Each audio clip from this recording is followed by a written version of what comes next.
Perhaps if I manage to import another one into the United States, I'll be able to test it against greater threats. Well, here we are again. OP is delivered, and we'll be conducting a ballistic test on the Russian Kolpak 20 helmet. We have a variety of cartridges to pit it up against, in the hopes of proving that the Kolpak is a much better design than Twitter propaganda has led the West to believe. Before we do, however, I need to correct a statement made in my previous video. I said that this helmet was capable of stopping 9x18 Makarov from a Stechkin machine pistol, but I was mistaken.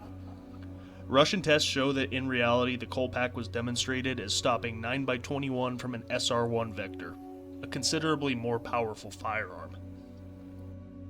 If you haven't seen my previous video on the Kolpak, I recommend that you watch that first, as it goes into greater detail on this helmet as well as how it's made.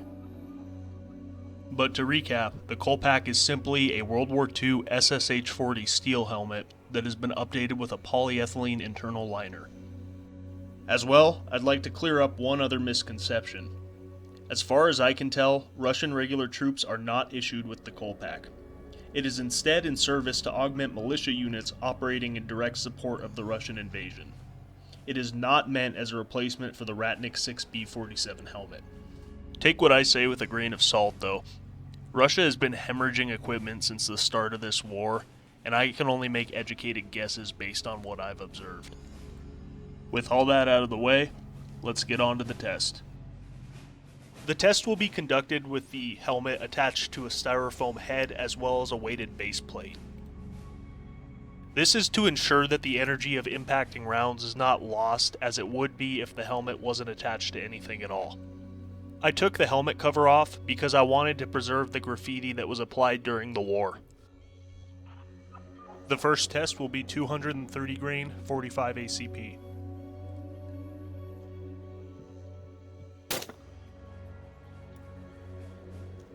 The 45 dented it slightly with no internal deformation. Next, we will be shooting 124 grain 9mm out of a Glock 34.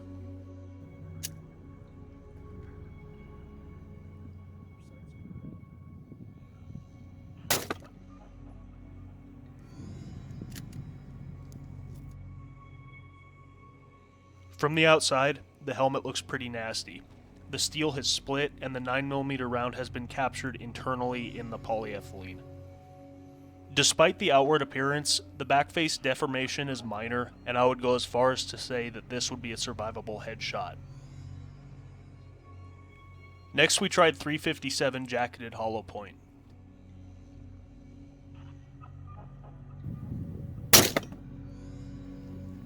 I heard a ricochet. Weirdly enough, the helmet shrugged off the 357 even more so than the 45. This is a great example of how full metal jacket bullets penetrate significantly more than soft point. Next, we moved on to 44 Magnum. If the helmet manages to stop this, it will conclusively demonstrate that the Kolpak is 3A rated.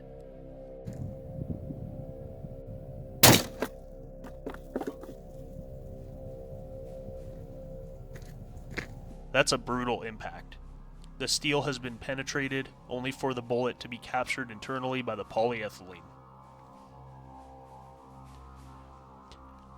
As is common with most polyethylene helmets, the internal deformation is major and would constitute a traumatic brain injury, if not death.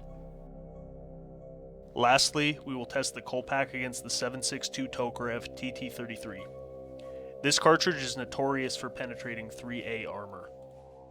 The vast majority of modern helmets cannot stop Tokarev ammo, and if the Kolpak manages to, it will be an impressive feat.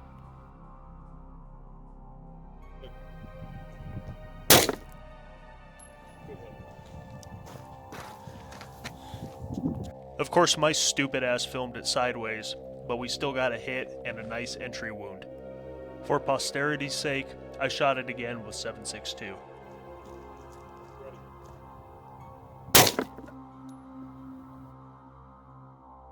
There we are, another good hit.